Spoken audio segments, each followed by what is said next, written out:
Well, well, well, well. Come. Welcome to. Or we do it like an echo. Like I say well, and you repeat it. Well, Okay. well, come, to the paradise paradox. So. Whoa, that's an intense effect. We should buy a reverb pedal or something. Okay, But I think that's what my hands were doing. yeah. You know, with like you could see the waviness, like there was during the ayahuasca trip. It was like a physical echo of movement. Okay. So we just the other day we went on a shamanic journey, a spiritual journey, the outskirts of town, visiting in a shaman's magical Smurf house and hanging out with magical shamanic cat and having a good time and taking ayahuasca, meeting some special spirits and coming into contact with deeper parts of ourselves. Yeah. Traversing this reality and seeing the other side that has the complete array of all experience and matter in one orb, which we stepped into and had the experience and stepped out and said, I like that. Ayahuasca. I drink that. I'll do it again. Interdimensional travel. Do that. I do that. Yep. It's something we wanted to do for a long time, and then friend of a friend invited a friend, and then invited two other friends, and we're all there. And we all got friendly with more friends, space friends, and spiritual friends. Yeah, I mean, if you can't invite someone to an ayahuasca journey, well, then you just don't call them a mate. All right, so so head on over to Facebook and press like on Facebook. My Twitter @TroubleBubble. And catch me @BattleAZ. And head on over to YouTube, press like, press subscribe on iTunes, Pocket Cast, Podcast Addict. Leave us a review on iTunes. Tell us how great it is. 5 stars, top of the range, top shelf material. Jerk chicken, jerk fish, and jump on over to theparadiseparadox.com. Leave us a comment, have a look through our old content, look at our hairstyles and tell us how fucked up from the 80s styles they look. And give us a comment, tell us what you think. And you see at the top there's a donate switch. Flick the switch and you will be transported to a world of your imaginations. Step inside. Yeah, beautiful, fresh karma, pure imagination, and then you can give us a few dollars. It's just a donation, $1 per episode that you like, but you don't have to give that much. If you're a stingy motherfucker, that's all right. If you give us 5 cents, we'll still be appreciative. So be stingy if you like, but just give us a little something so we know you care. That means the world to us. And you see at the top, there's an Amazon link, so you can jump on there, buy some Graham Hancock, buy some DMT, the Spirit Molecule, buy a bunch of nappies, depends to make you independent, and we'll see you in this episode.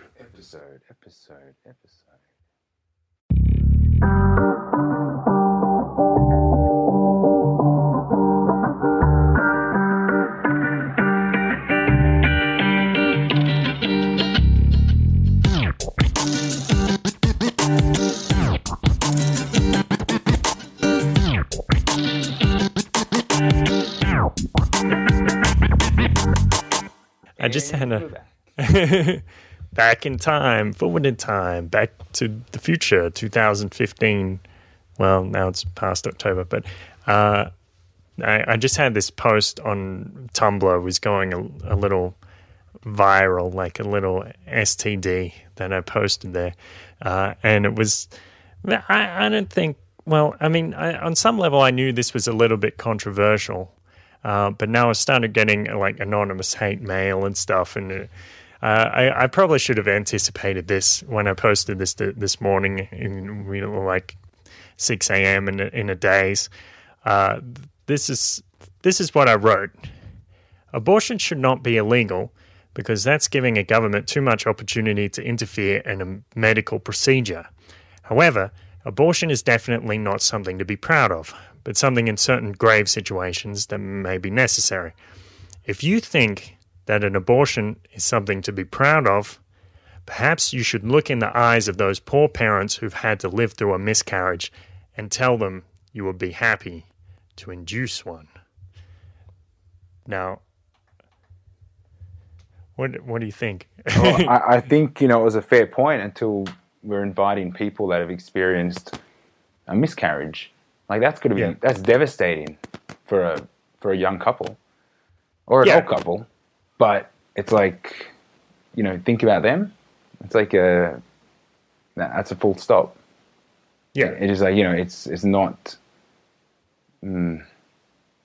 It's not something anyone should endure. So why are you inducing? Yeah, why are you going through it voluntarily? But maybe I went a bit far when I said that stuff about a miscarriage. I mean, some of the messages were like, "How dare you use my pain of a miscarriage to try to push your own little wicked agenda," and they probably have they probably have a point.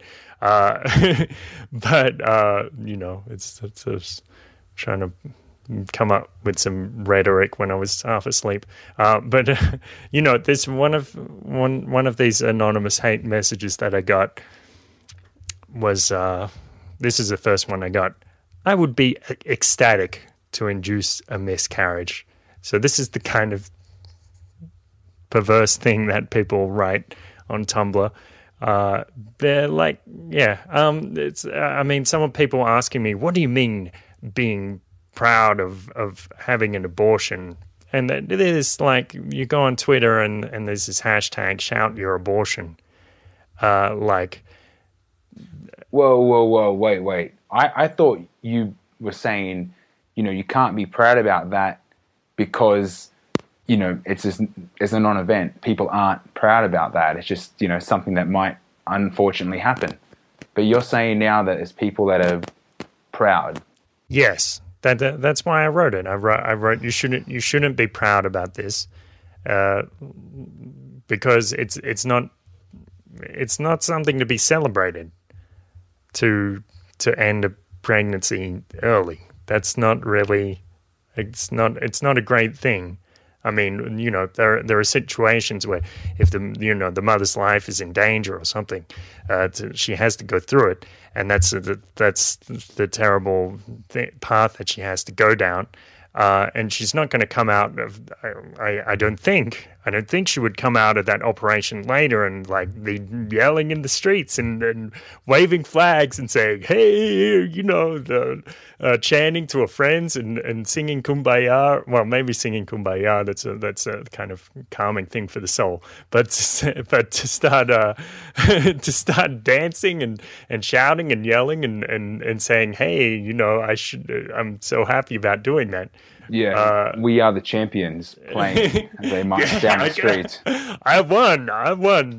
Me, 1, fetus, 0. Shit, fetus. Yeah. But, yeah, I don't know. I'll probably get hate on that that message for the rest of my days on Tumblr now.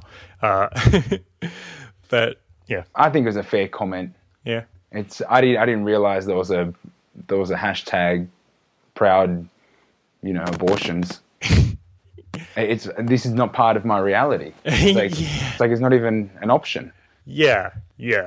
Well, there's like one video which people play, and this is probably not overall representative of feminism or anything, but there's this one video, this one clip where there's a woman, she's like spray painting or drawing something, and somebody is around her, watching her create this sign for a protest and saying, what are you doing, and what is this about or something, and the protester starts lashing out at the woman who's questioning her, and the woman who's questioning her asks her something about her kids, and the protester says, "Kids? I don't have kids. I kill my kids." And she says it like it's something great and funny and hilarious, just kind of really sick and twisted. Well, it is funny, like Ren and Stimpy or South Park, because it is a little bit twisted. It's twisted, kind of black humor kind of thing. But it would be, it would be a little funny if we didn't think that, maybe she was serious. Kill them whenever you can. One of these comments that I got was like, this woman was like, well, I've never heard of anyone being proud of an abortion, like proud of the procedure, but I'm proud of the decision I made. I'm proud of all of the abortions that I've had. And if I had another pregnancy, I would go through and do it again. And I'm just getting this picture, like this woman's just fucking left and right, condoms off, who gives a fuck, I don't know. No, it's probably wrong to assume that she's like promiscuous or something, but I'm just picturing, miscarriages, fetuses flying out every which way, like who cares? Just let him come. Forget about those condoms, because I can always get an abortion. I can always medically induce a miscarriage, and that's just great. You should have to go through a process. Yeah. Like, I'm not saying regulate it, but it'd be almost harsh to send these ladies to an ayahuasca ceremony after they make that decision. Like that would be painful. It's like that makes you pay for what you just did. It's pretty harsh. That is really harsh. It's a really big call. I wouldn't wish that on anyone. What to go on ayahuasca after having just aborted your child? Well, because what if it's not as great as they say? What if it is a little more shameful than they think? Or if you made a mistake, like regret hurts. Yeah. But it's a big decision. Yeah. These ladies that are going on several abortions, maybe they should be sentenced to one interview with Mother Ayahuasca. Get a little smack on the belly. Yeah. Maybe. I don't know. It's a tough question, but I definitely don't think it should be illegal. I don't think there should be any forced punishment on them. I mean, maybe it comes down to what clinics want to do. If they want to give, of course, if they want to give some counseling, that's great. If they're a serial aborter, then there's some issues with the person, with a little self-love. They're not taking care of themselves. They're not considering their own future. Like they're pretty loose. Yeah, there's definitely not something. There's something not quite right if you go like have abortions and just keep having them and willing to keep having them. There's something not right there. But we're going to get destroyed on YouTube now as well as Tumblr. So we're probably going to have to leave the internet after having this discussion. So ayahuasca. What do you have to say about it? I think ayahuasca is the most, as an experience, like not as a beverage, it tasted like some off plum juice. Bad. But not bad. Like it's just. Well, you know what I thought it tasted like? This it's not entirely accurate, but this was the first thing that came to my mind. You remember when Coca-Cola released their third attempt at an energy drink in the Australian market? It was called Mother. You remember that? Yeah. And the first incarnation or imbibination of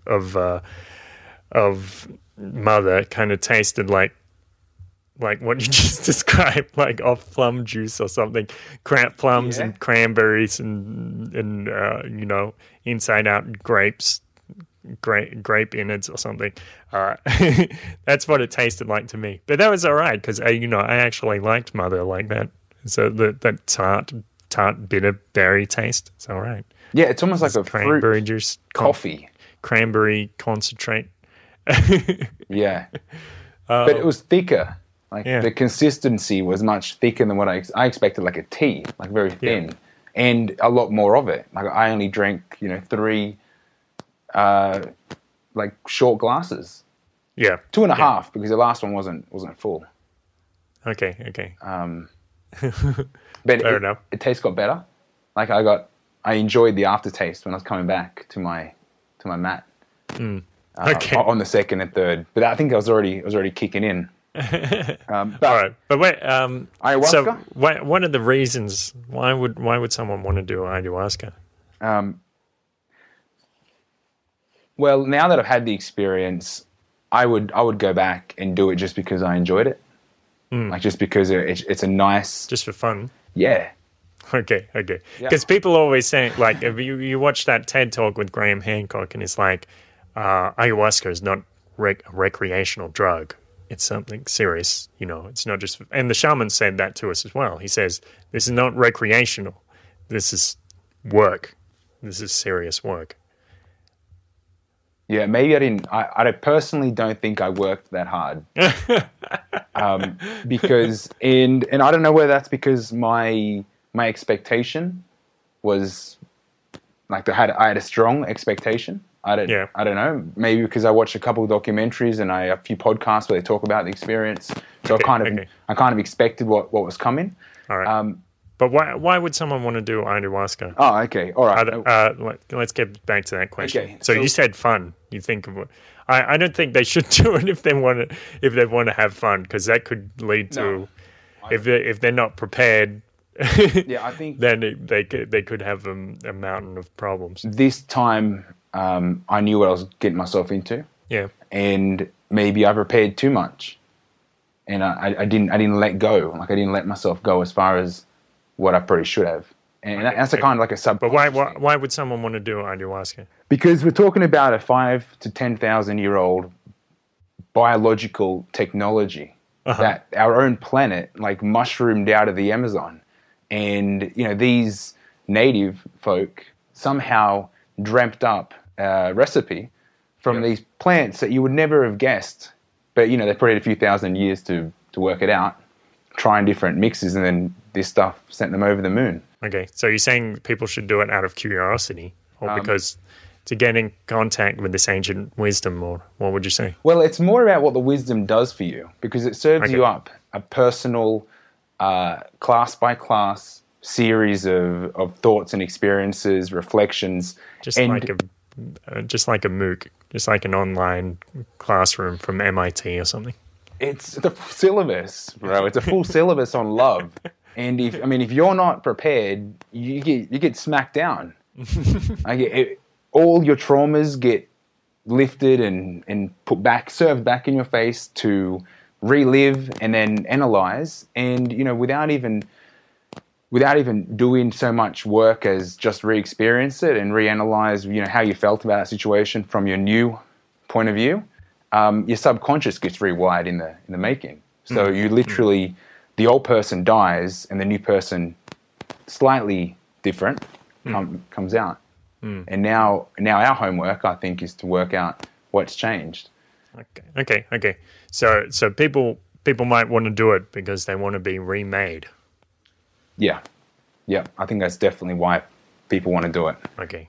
It's like that passage from the Bible where he says, go to the potter's barn or the potter's workshop, and the dude sits there and watches the potter working, and he tries to make a pot, and he tries to make it again, and then he just has to take the clay and lump it together and put it on the wheel again, and then eventually he makes something beautiful. And God says, just as the potter can take that clay and remake it, that's what I can do to you. I can remake you. So you think that's what ayahuasca does?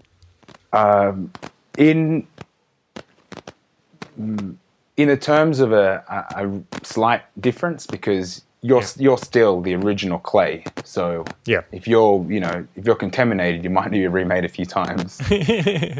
Right. So it's not exactly like you start from zero, start from scratch. Well, maybe it is for some people. I wonder. Maybe they do go that deep.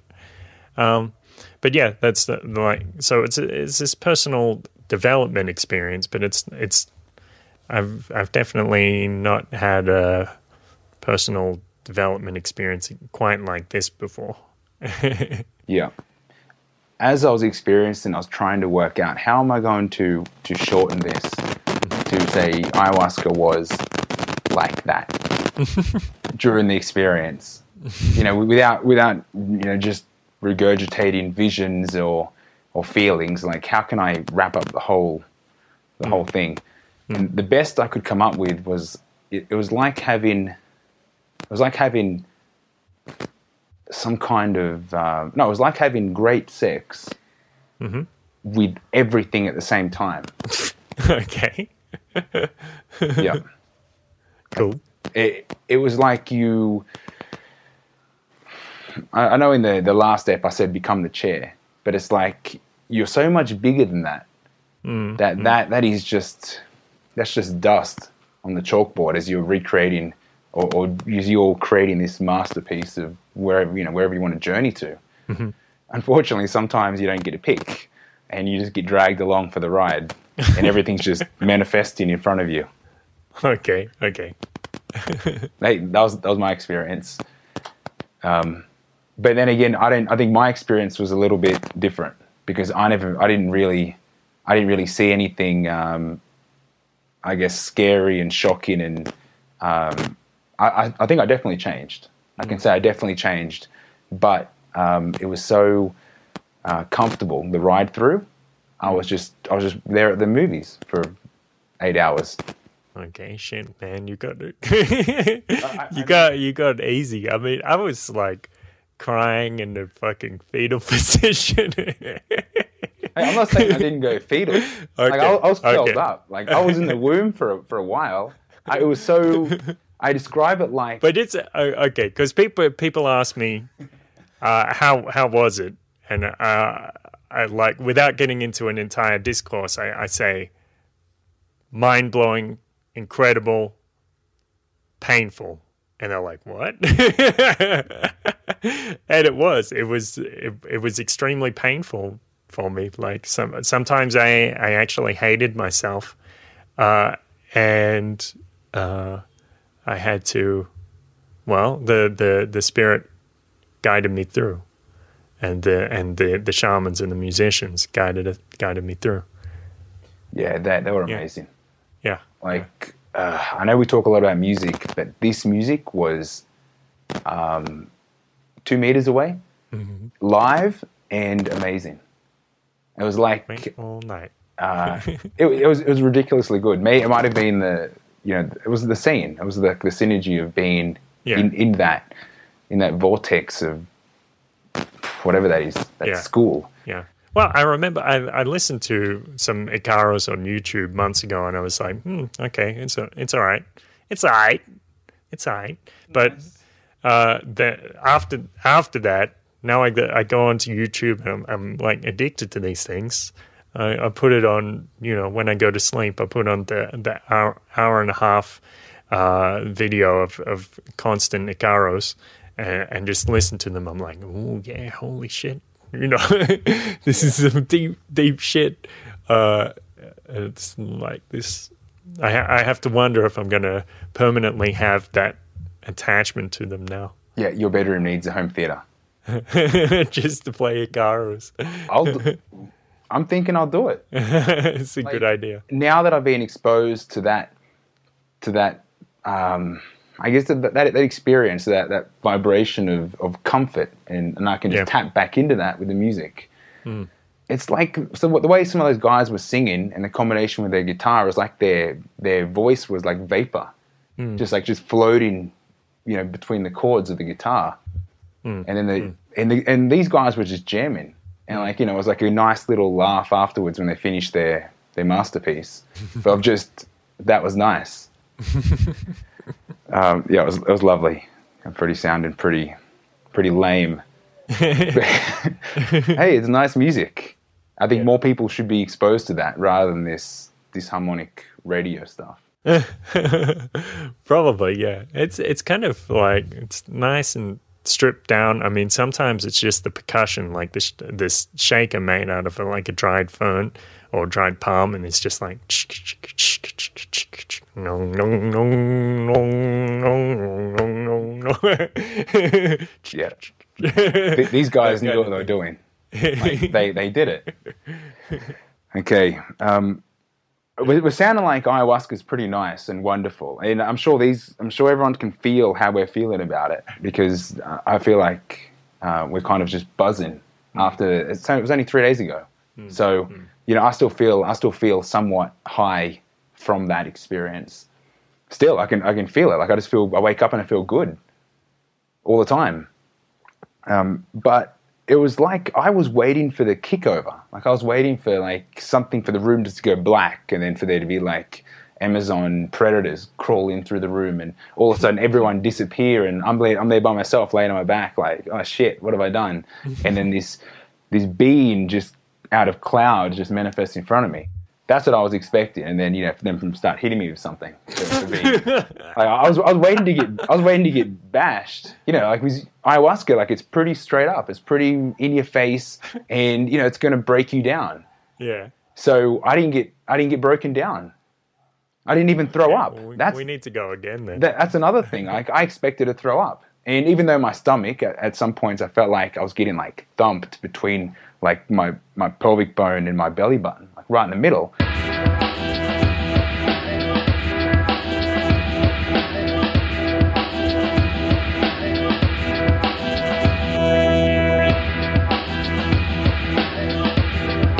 Press like on YouTube, press like on Facebook, subscribe on YouTube, iTunes, and Pocket Casts. Follow us on Twitter at BattleAZ and Trouble Bubble and show your support at donate.theparadiseparadox.com. So I could feel it doing its thing. Like it was moving around my guts, and it felt like there was a thump like inside under my belly button. You had an alien baby. It was like I was bracing myself to throw up.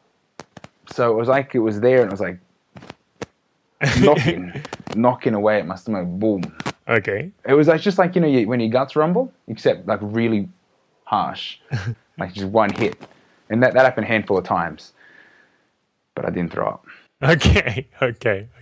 Well, let's bring it back a bit. Like let's try to start from the start, because what happened was, we were thinking about doing ayahuasca for a while. Like since we brought it up, like we mentioned that pulque session that we had, and we were getting wild and saying, "Oh, let's do this." And then actually during another pulque session, when I was hanging out with a guy from California and looking through the notepad from that same pulque session, and I said something ayahuasca, and the guy's like, "What? Shamans? Let's do it." And we tried to plan it, and we tried to contact the shaman, and we wanted to go that weekend, but it never panned out. So then I met some guy at a party, and it's like I went to this party at Taylor's birthday party at her office, and hanging out, drinking tequila. Went up on the roof, and these guys were out there. This guy Dave was having a conversation with Manuel, and I was like, "Oh, what's this? The secret gathering on the roof?" And Dave's like, "Hey man, we're just talking about ayahuasca. What do you know about it?" And I'm like, "Well, I'm very interested in that." And he started talking about the amazing transcendentalness of the universe and how everything is so complete, and it just it's amazingly remarkable. And I could tell that he was genuine. I could tell that he'd definitely been transformed by or during ayahuasca sessions. Anyway, so the next time that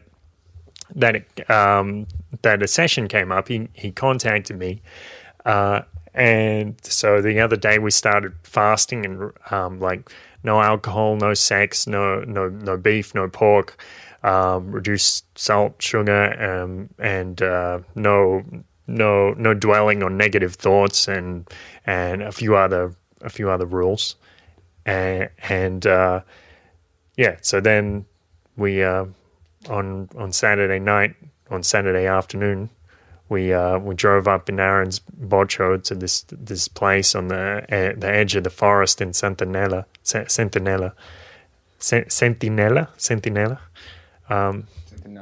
Yeah.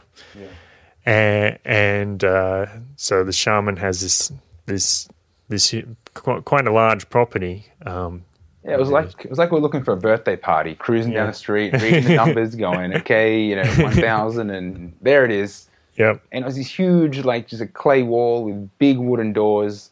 It looked like a big house, like an estate. Yeah. And then we go up there humbly and we're knocking on the door, like just going to visit our local shaman, and they open the door and just nicely invite us in. Yeah. And like old friends. He's got a cool pad. The shaman knows how to live. Well, we looked at that hut first, and I was like, "Oh, what is this? The motherfucking Smurf house, shaped like a Smurf house, shaped like the top looks like a Mr. Whippy or whatever." That was our waiting room, waiting for the medicine. Yeah, and he has a whole yoga studio, platform, loft thing, and anyway, so there was like 34 of us.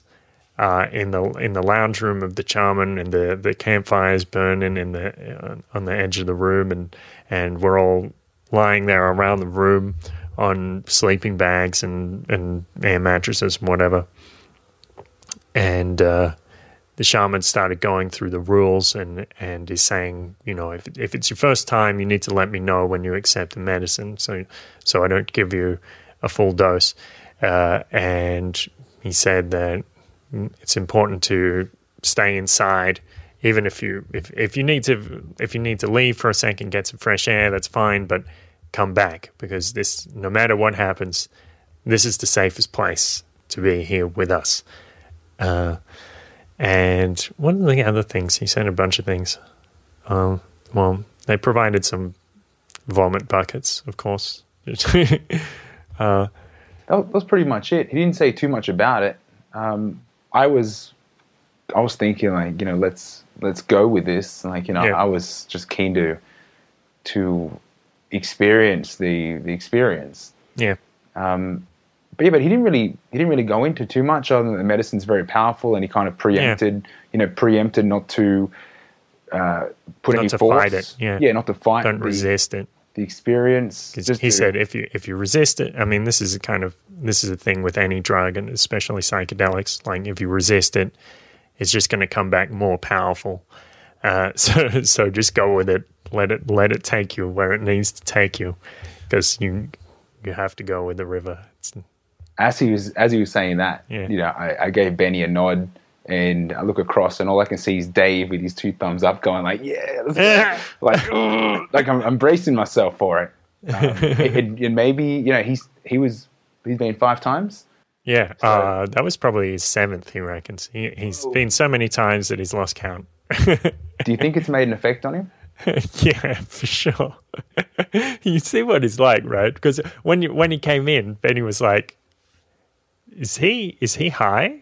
I'm like, "No, I don't think so. He's just like that." He was high. He was so high. He's just like that. Like, he walks in with a big guy smiley smile, and like, just straight in, like, "Hey Kurt," solid handshake, like, long lost brothers. And you're like, "Hey," and you're like, "Aaron and Benny are here," and he's like, This is now. This handshake was like, this is our lives together for the rest of time. Like, this is now. Now I'm in your life, and he's just happy. Yeah. He was so happy. Yeah. So if that's what ayahuasca does to you, I'll go again. Yeah, for sure. Yeah. So it was cool. It was cool because he helped me out sometimes, and he's it was good. It was good to have him there showing us the way. So then, yeah, let's see. Well, I think our experiences were, like, between you and me, I think our experiences were a bit different because, like, I remember when afterwards in the car, I was saying to you how my experience was, like, in a way, it was like methodical to some degree. Like, there was kind of a progression, like you were saying about the syllabus. Like, there's lesson and lesson and lesson, and the lessons all build together, and there's an obvious plan there. Like, you would need a lesson plan to prepare this. But when I got the impression afterwards talking to you that maybe your experience wasn't so carefully. Yeah, there was definitely no order. Okay. I think at first, we all took turns at getting I'd taken the medicine, and then we'll come back to our spot, and everyone's just sitting really quiet. Like, everyone's just like, okay, I've drunk, and they're just kind of waiting for something to happen. And it would have been an hour. So we're all lined up, like, before we took the medicine. Everyone's waiting, not lined up, but waiting our turn, patiently waiting. And then someone would go up and kneel before the shaman, and the shaman would take the bottle of what looked like shirahachi, and pour out some of that spicy sauce, and he would smell it, and then pass it to the recipient. Who would normally put it to the heart and then to the head, and then say "por la vida," for life. Like, we do this for life, and then take the medicine. Everyone paused a little bit in that moment. Was that to? I mean, that was to, like, this is the intention. Like, this is what I need. Like, was that question time? To think of their purpose. Yeah, like, I said it in my mind, and then said "por la vida" in my mind, and then just swigged it down. Okay, because you did. Yeah, and Benny's like, you didn't say, the secret word. Like, how are you going to cast spells if you're not using your words? Like, hey, I'm not the wizard here. That's that guy. The work's already been done. Yeah. And then, everyone just kind of, like, did their little thing, got back to their spot, and then everyone just went real quiet until the music started playing and whatever. But I sat maybe I laid down for an hour because I wanted to get comfortable. Yeah. And nothing happened. Yeah. For at least, no, it was on the hour. I'll say that I checked, and it was like, it's been an hour and nothing's happened. Right. I wasn't looking at the time, so I kind of got lost track of time completely. But I took the first dose of the medicine, and then I went back, and I kept trying to, like, like the shaman said, go with the flow. I kept thinking, well, I'll just try to push myself into an experience, but it wasn't really happening. Like, I would have some mild visual effects. Like, I was having trouble sort of focusing on my eyes would sort of go cross-eyed, just like as if I were very sleepy. But then when I would close one eye just to see what would happen, and I noticed my depth perception was completely gone. I was like, okay, there's definitely some effect here, but this is not the mind-blowing thing that I'm looking for. So I guess I need another dose. So it came up. It came up again, and by the second dose, after the second dose kicked in, things started getting a bit more intense, and then the third dose sustained that. So I'll tell you I'll tell you a bit about some of my experiences here. Hopefully we might have to make another episode, I think, because we're not going to have time to tell everything. Well, it was the ayahuasca and it didn't have time. Like, you close your eyes and neither does this episode. This episode is not 1 hour long, but infinity minutes. So the first lesson, like I said, it was a series of lessons. But the first lesson was it showed me this memory of my ex-girlfriend Valentina, and it was of Valentina asking me, "Why do you like me so much?" Which she did. She asked me that many times, and the thing was, I never actually had an answer for her, and at least not a real one, a complete one, an honest, true, full answer.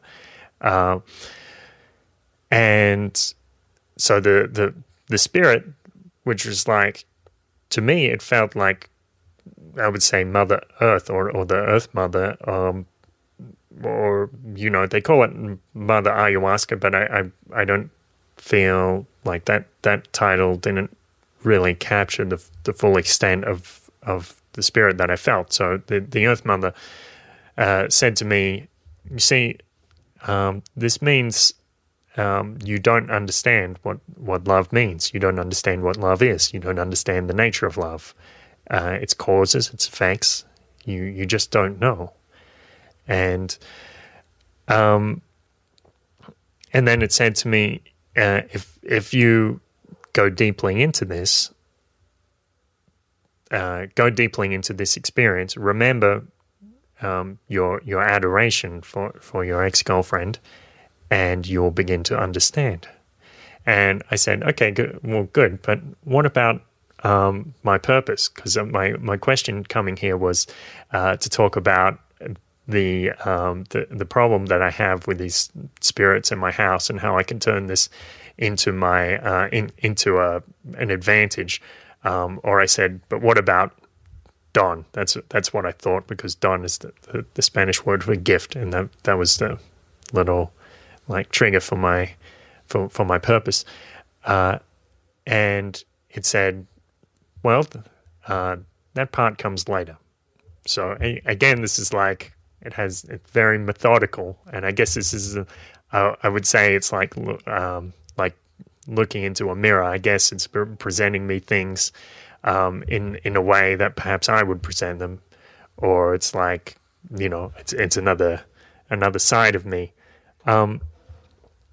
So yeah, then I'll tell another memory that it showed me was a difficult time, a strange time in my life, where it was this memory of this kind of a little disturbing incident where I just witnessed my friend assault a woman, like kick a woman in the belly, and afterwards he said, "Yeah, I kicked her in the belly. That means it won't have a bruise." And this was a good friend of mine, and I was disturbed. Well, like that was seeing my friend at his worst. I never expected to see that side of my friend, because he was such a calm, patient, friendly person. I never expected him to say something like that. I mean, there was a lot more to that situation. There was a lot of provocation, and it was a whole messy situation. But even so, I never expected to see that. Nevertheless, in that moment, even having seen my friend do this terrible thing, and see him at his ugliest, he was still my friend, and he was just as much my friend as he was a day before. And the spirit said to me, "Do you see that? That is how I love you. That is the kind of love that is for you. Because even in your darkest moment, even in the most disturbing or terrible things that you have done, I loved you just as much." And that never changed. I think everyone in the room experienced that level of accepting unconditional love. It's like that was the whole room. And I mean, the music helped bring that out. I think I felt the same. I got the same lesson, as you know, to understand how much we are loved by whatever the next layer is of this onion of experience. I remember this is shortly after the second dose. I decided, at this point, your vision's a little bit, it's almost like you're dizzy, but with your eyes, like everything's kind of moving slow and wavy. I could see people walk, and there was like shifting from spots. Like I couldn't see their legs move. It was dark, and the shadows from the fire would play with the whole room. And so I said, okay, it's time for me to close my eyes and lay down. And I'm curled up on my side, and it was just this wonderful, calm, like feeling, like someone put a blanket of emotion over me as I was laying on the floor. The way I can describe it was like after you've had a couple beers on a Friday night, and you're just getting that excited glow, like this is gonna be the best night ever. Take that pure excitement and give it to the guy that's sleeping in till 10 o'clock on a Sunday morning, with fresh sheets and just after having the best dream. Like that level of just, leave me here, I'm so comfortable, and then being excited about it. I was in the womb, and I could feel like, you can't do anything wrong. Like just stay here. And that's what my experience was lovely.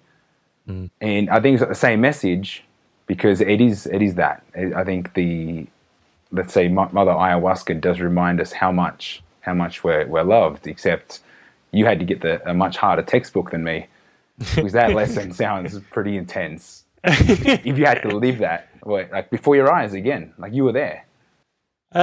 Yeah, well, that one wasn't so intense, but that's I mean, that was a memory from long ago, and it's not. Yeah, it wasn't so bad, but the message was there. Then let's see, another one that came up was with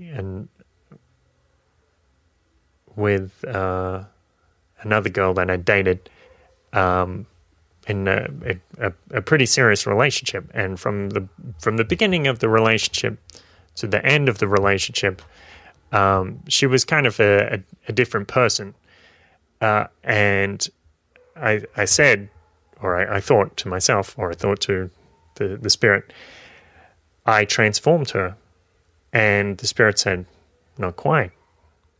You gave her the space to transform. And then I had this vision of like going through each part of my body. Each part of my body was a little universe, or a little of my body was like an entire universe, and each part, like my head was like Jupiter, and my hands are like nebulas, and all. each part of my body was a different space. And I didn't really. That was an interesting one too, because I think it's kind of something that I knew intellectually, that you can't transform someone, you can only give them the space to transform. But it's a slightly different thing to have it come to you like that. But the thing was about that one, it didn't really strike me until a day or so later. I started to realize actually the real point, the deeper point of that message, of that lesson, was that if I want to transform myself, I can't force myself to transform. I actually need to let myself transform. And I still don't entirely know what that means, but that was the lesson. I need to give my space. I give myself space to transform. They did say we're going to get homework. Yeah. So that's one of your homeworks. Yeah. Yeah. Okay. So I never got any real lesson like that. I just got answers. Okay, like what? Well, I went in with the intention to find clarity and a purpose, direction in my life. Mm-hmm. And it was like, I don't remember how I got this message, but I remember at one point the shadows of the tree behind us came through the glass, and it made this pattern on the wall, and I'm looking at the pattern, waiting for something to happen. Like, I mean, not for the pattern for something to happen, but I'm laying on my back, thinking, you know, when's this ayahuasca going to kick in? And then I could see like these eyes looking at me in the shadow of the tree as it's on the wall, and then it was like it went away, and then it came back with an eye patch, and then that's when we started this like, what's with your eye patch? And it seemed completely like smooth. It's just me talking in my head, like, why has this guy got an eye patch all of a sudden? Why is this motherfucker wearing a motherfucking eye patch? But it was like it wasn't. And meanwhile, I haven't noticed anything, like nothing weird has happened. It's just like now anyway. I'm talking to this guy, and I can see a picture of I can see my grandfather sitting out the front on his porch, and I'm going along with it, and there I am in the scene. And I approach him, and as always, you know, we kind of lean in and give a good handshake. And it's like, you know, how are you? And good afternoon, Granddad. How are you? Like, I don't know. We've always played this real formal game, and it was like, well, this is great. And I can see his hands are like bigger than normal. Or he's got really big hands, and they're old man hands. So I can see like they're all there's like all his skin's wrinkly on the top, and they're all tough on the inside and cracked. Like the hand, it looks like it's cracked, but it's just the pattern on the hand. And then he invites me inside, and as I walk inside, I've got this vision of him pulling his teeth out and like chomping his teeth in front of me. But I'm not me anymore. I'm like 4 years old, screaming and waving my hands, trying to hide behind the lounge, and the lounge is moved, and here he comes with his teeth again. and I didn't feel this connection of me being terrified. Like, I didn't feel the terror, but I can see myself like just, you know, frightened, you know, beyond limit as I run out the door. And it was like I had to see that.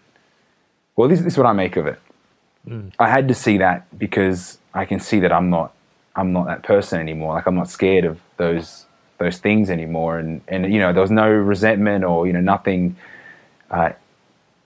painful in that. It was just like, you know, my granddad's being funny, and, you know, I can't comprehend. I'm a kid. I can't comprehend why my granddad's hand now has teeth. And at the time, terrifying, but now it's like, you know, that's not part of me anymore. Like, I'm not scared anymore. That sounds like that guy out of Donnie Darko. I was like, no, I'm not scared anymore. You know, the kid that couldn't stop wetting the bed. I watched it only a few weeks ago. Okay, I never remember. Yeah, it's funny. That's how I felt. It's like, you know what, this is cool. I think maybe for a while, you know, I carried that, and then I could see it like it was just, you know, something that happened. You know, I don't think my grandfather had a negative or bad intention. It was just funny, and that was it. It was like, so, you know, you forgave your grandfather a long time ago. It's like that's and then that was it. I was like, why even? And I'm thinking, why even show me that? And then it's like, you know, that's not why I came here. Like, you know, I know I'm good. I want to know my purpose. I want to get direction. I want to know what's happening. And he goes, that's it. You know, you don't. I get the idea that I don't need to be concerned about what decision I make. Like, and everything, no matter how terrifying, it's going to be fine. Because, you know, I've got a few projects going on at the moment. This being one of them, and I was like, you know, I need to focus my energy on something, and it was like I was laughed at. I was like, well, you want to do something? Do it. Like, you're a big boy. Like, you choose now. You choose what you want to do and how you want to do it. Like, you said you wanted to do that, so have you done it yet? Maybe that means you don't want to do it. Don't do it then. Do something else. That's how dumb I felt. Like, I just felt like silly. So your lesson was, be an adult. Yeah. Okay. And choose your flavor. Okay. All right. Well, I think I'll need to elaborate more on what my final lesson was in the next episode. But I'll tell you something a little weird. I told you that story about Valen, the thing about learning what love really means or whatever. So the thing was, when I got home the next morning, I went onto Facebook and I saw Valen was online. So I started typing to her, and she was like, "Oh, how strange! What a funny coincidence that you would message me right now today." And I was like, "What do you mean?" She's like, "Well, I saw someone last night, like in Medellin in Colombia, who looked exactly like you. And really, I could have sworn it was you. I mean, identical. It was you, but, well, I mean, you're not in Medellin." And I said, "Okay, what time?" She was like, 1 a.m.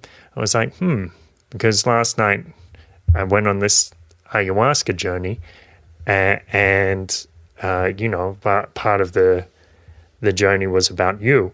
And I told her about it, and she's like, in that case, I guess it was you." So she's convinced that I was walking the streets of El Poblado or Alpujura or wherever at 1 a.m. on Sunday morning. And I think it's probably right. I probably was. I probably traveled out of my body and was bilocating in Colombia. So that was a weird thing that happened. And another weird thing was this morning. I mean, in the shaman's house there's a cat named Batman, and it was like sleeping on your sleeping bag at one stage in the night. And then this morning, when I was waking up, I felt a cat's paw on my mattress, like pushing down the mattress and walking up around my head to the other side of the bed. And I was like, "What? What the fuck?" And I think this is in your dream, or this really happened?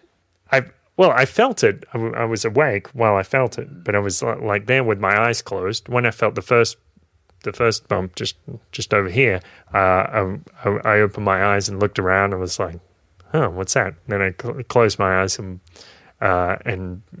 started relaxing again, and then there it was again. Like, and it wasn't like sleep paralysis or something like that, but it was. I think that cat is actually it's a shamanic cat for a shamanic house. I completely agree. And that cat was a big cat, and he came and hung out with us pretty much all night. Yeah. I mean, for some reason there was 34 other people there, and they came and slept with us. Well, I guess it probably said hello to everybody. Yeah, so those are a few little tiny weird things that happened. So my name's Kurt Robinson. And my name's Aaron Battle. Hit me up on Twitter @TroubleBubble. @BattleAZ. And go on to Facebook. You can like us on Facebook. Hold over the like button and press got notifications, and go over to YouTube, press like, press subscribe. Subscribe on iTunes, Pocket Casts, Podcast Addict. Subscribe to your mother's mailing list, and send us some messages on the paradiseparadox.com. Leave a comment. Tell us what you're all about. Who are you, and what are you doing here? And also, you can notice on the paradiseparadox.com, there's a donate at the top. You can click on that, and you can send us a little money. Maybe your Bitcoin holdings have gone up recently in the last couple of weeks, and you want to spread some of the love. You made $1 million on your $2 million investment, and now you're so happy you want to share it with us. Well, thank you so much. Thank you. Thanks for that. Thank you. Thank you, ladies and gentlemen. The other thing you can do, go on to you notice at the top there's a Amazon button, shop Amazon, and maybe you want to buy DMT, the spirit molecule, or a copy of some ayahuasca documentaries, some Graham Hancock books, or something else really cool from Amazon. Cool. Is that all? Oh yeah, don't forget to share, because every time you share, Aaron is going to take another shot of ayahuasca. I would take ayahuasca a shot every night before I go to bed. Not because it's recommended or because it tastes good. It's just because I could sleep like that for the rest of my life. Yeah. Except I don't think I'd get away with it. My mother ayahuasca would say, that's too much of a good thing. Down. Yeah, and she would hit me with like a reality. Down, child. Yeah. So like some childhood trauma. Year 2. Whew, scary stuff. All right. See you next time.